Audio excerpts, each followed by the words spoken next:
اللہ اللہ اللہ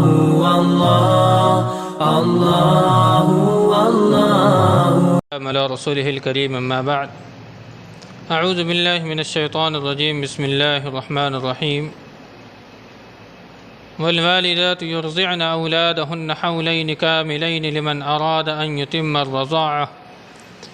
وعلى المولود له رزقهن وكسوتهن بالمعروف لا تكلف نفس إلا وسعها لا تضار والدة بولدها ولا مولود له بولده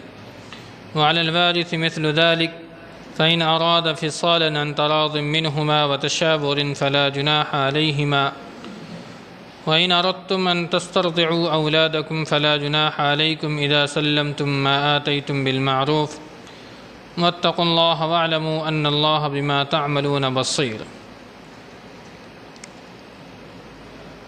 والوالدات يرضعن أولادهن حولين كاملين اور مائیں اپنے بچوں کو پورے 2 سال دودھ پلائیں۔ یہ ان کے لیے ہے جو مدت رضاعت پوری کرنا چاہیں۔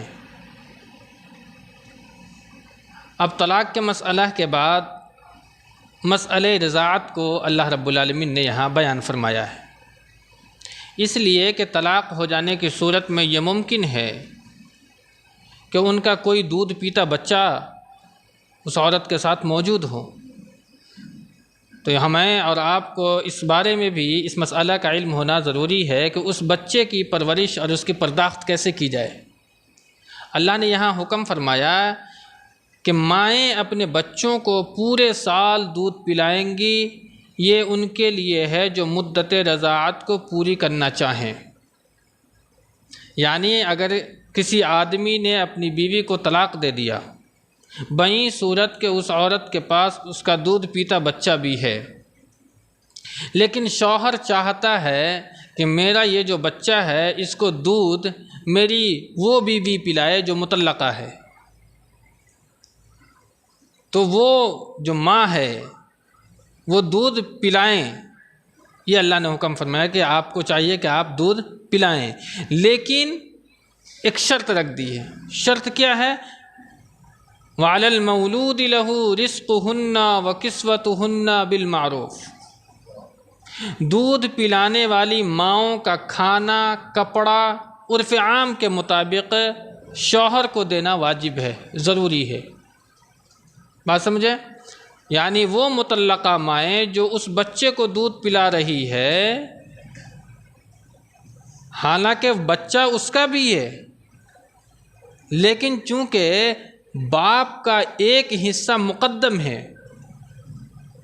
یعنی مرد کو اللہ رب العالمین نے عورت پر قوام بنایا ہے، ایک حاکم بنایا ہے، یعنی ایک درجہ عورت کے اوپر میں مرد کا زیادہ قرار دیا ہے۔ اسی لیے بچے کی جو نسبت باپ کی طرف کی جاتی ہے، ماں کی طرف نہیں کی جاتی ہے۔ بچہ باپ کا ہوتا ہے، ماں کا نہیں ہوتا ہے۔ تو اسی لیے کہا گیا ہے کہ مطلقہ ہونے کی صورت میں اگر وہ عورت اس بچے کو دودھ پلا رہی ہے تو اس مرد کے اوپر، یعنی اس بچے کے باپ کے اوپر یہ ذمہ داری ہے کہ وہ جو مدت رضاعت ہے، یعنی کہ 2 سال جو وہ ماں اس بچے کو دودھ پلائے گی، اس دوران کھانا کپڑا جو عرف عام کے مطابق ہے یہ شوہر کو دینا کیا ہے؟ ضروری ہے۔ لا تکلف الا نفسا الا وسعها، لیکن یہاں اللہ رب العالمین نے ایک اور شرط رکھ دی۔ شرط کیا رکھ دی ہے؟ کہ کوئی شخص بھی اس کی طاقت سے زیادہ مکلف نہیں کیا جائے گا۔ یعنی اللہ رب العالمین نے جتنی حیثیت جتنی صلاحیت اس باپ کو دیا ہے، اس کی صلاحیت اور اس کی حیثیت کے مطابق اس کے اوپر میں یہ ذمہ داری ڈالی جائے گی۔ مثال کے طور پر جو حاکم وقت ہے جو فیصلہ سنائے گا، تو 2 سال کے اندر مثال کے طور پر اس آدمی کی صلاحیت ہے 10,000 دینے کی، تو حاکم کو چاہیے کہ اس باپ کی صلاحیت کے مطابق 10,000 ہی باندھے۔ جب اللہ رب العالمین کسی جان کے اوپر میں اس کی وسعت سے زیادہ اس کو مکلف نہیں بناتا ہے تو آپ کون ہوتے ہیں مکلف بنانے کے؟ ظلم نہیں کیا جائے اس باپ کے اوپر میں، بلکہ جتنی صلاحیت ہے اس صلاحیت کے مطابق اس کے اوپر میں اس کی ذمہ داری کو ڈال دیا جائے۔ یہ نہیں کہ 10,000 دینے کی صلاحیت ہے اس آدمی کی، آپ نے 20,000 روپیہ اس کے اوپر میں ڈال دیا، یہ اس کے ساتھ بھی کیا ہے؟ ظلم ہے۔ لا تضار والدۃ بولدها ولا مولود له بولدہ، ماں کو اس بچے کی خاطر نقصان نہ پہنچایا جائے اور نہ باپ کو اس بچے کی خاطر کوئی نقصان پہنچایا جائے۔ کیا مطلب ہے؟ یعنی ماں اگر چاہے، باپ اگر چاہتا ہے کہ ماں ہی دودھ پلائے، تو ماں کو بھی چاہیے کہ جتنی اس کی صلاحیت ہے اسی کے مطابق اپنا جو معاوضہ ہے اس سے طلب کرے، اور باپ کو بھی چاہیے کہ اگر وہ ماں چاہتی ہے کہ میں اپنے اس بچے کو دودھ پلائیں تو باپ کو چاہیے کہ اس کو دودھ پلانے دینا چاہیے، یعنی کوئی کسی کو نقصان نہ پہنچائے۔ وعلی الوارث مثل ذلک، لیکن ایک آدمی نے جو اپنی بیوی کو طلاق دیا، طلاق دینے کے بعد وہ شخص فوت ہو گیا، لیکن وہ جو بچہ ہے اس کو تو وہ ماں دودھ پلا رہی ہے، تو اب وارث کے اوپر میں یہ ذمہ داری ہے کہ جو ذمہ داری اس کے باپ کے اوپر میں تھی وہی ذمہ داری جو اس کے ورثہ ہیں وہ ادا کرے گا۔ یعنی اس 2 سال کی جو اس کے کھانا، کپڑا، رہنا سہنا جو اس کی اخراجات ہیں وہ پورے ان کے وارث کریں گے۔ فَإِنْ أَرَادَ فِصَالًا عَنْ تَرَاضٍ مِّنْهُمَا وَتَشَاوُرٍ فَلَا جُنَاحَ عَلَيْهِمَا۔ اب یہاں پر باپ کو ایک مسئلہ بیان کر دیا گیا ہے کہ اگر والدین آپسی رضامندی اور باہمی مشاورے سے بچے کا دودھ 2 سال سے پہلے چھوڑانا چاہیں تو ان دونوں پر کوئی حرج نہیں۔ یعنی شریعت نے بچے کو دودھ پلانے کی مدت کتنی متعین کی ہے؟ 2 سال، لیکن اگر ماں بھی اور باپ بھی دونوں آپس میں یہ صلح کرا لیں کہ ٹھیک ہے 1 سال کے بعد بچے کو دودھ ہم پلانا چھڑوا لیں گے، تو پھر شریعت میں اس میں کوئی حرج، کوئی نقصان کی بات نہیں ہے، دونوں آپسی رضامندی میں چھڑا سکتے ہیں۔ وَإِنْ أَرَدْتُمْ أَن تَسْتَرْضِعُوا فَلَا جُنَاحَ عَلَيْكُمْ، لیکن باپ اگر چاہتا ہے کہ ہم اپنے بچے کو اس کی ماں سے دودھ نہ پلوائیں بلکہ ہم ایک دایا رکھ دیں